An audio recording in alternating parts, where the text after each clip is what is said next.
What if I told you just three companies control 90% of what you read in the UK newspapers? And here's the kicker, that's not even the most shocking part of this story.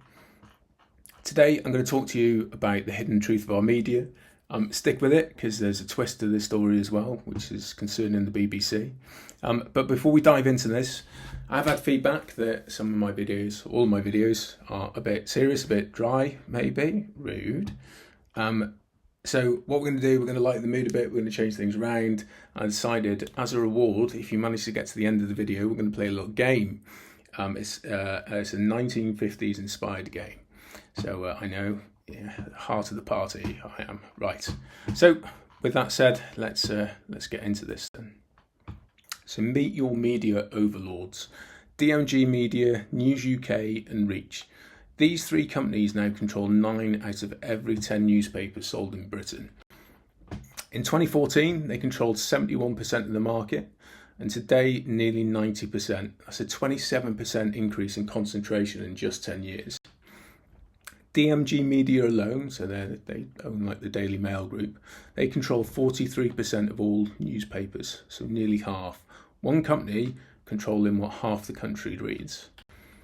But wait, newspapers are drying out, right? Wrong. These same three companies control 40% of the UK's biggest online news sites as well. And here's where it gets really interesting.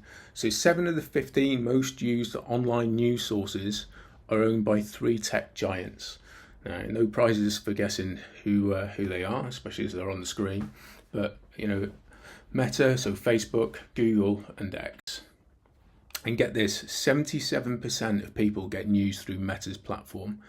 Now, compare that to the BBC, 66%. So Facebook literally has more reach than the BBC these days. And here's how they keep everyone in line. So Meta and Google control 59% of all UK advertising spend.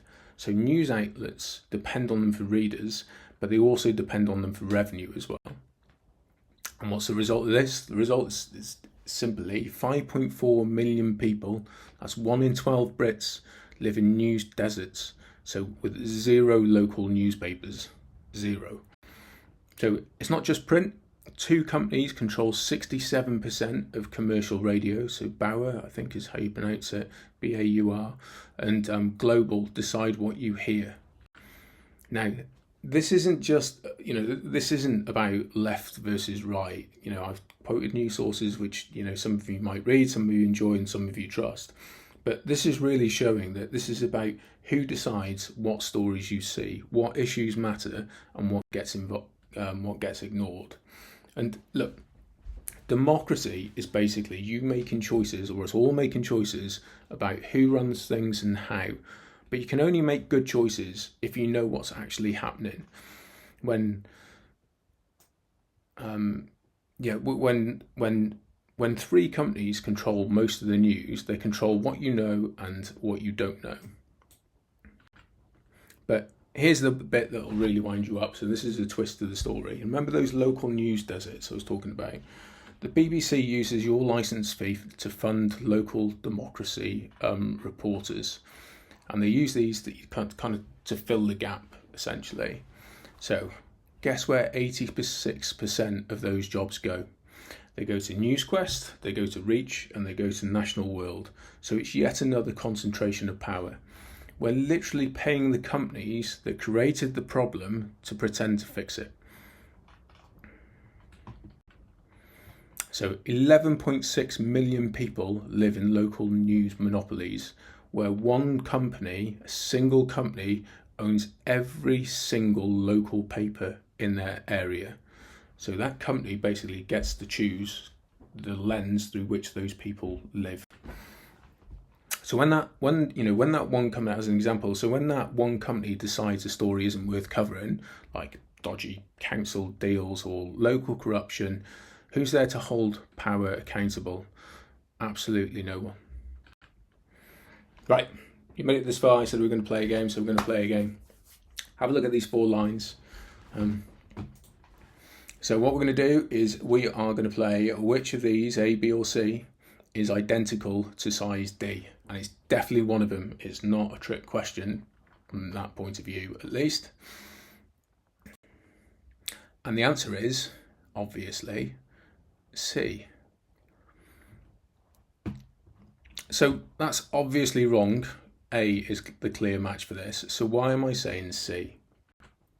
Because in Solomon Ask's famous 1950s experiment, when everyone else in the room said the wrong answer, 75% of people went along with the obviously wrong crowd.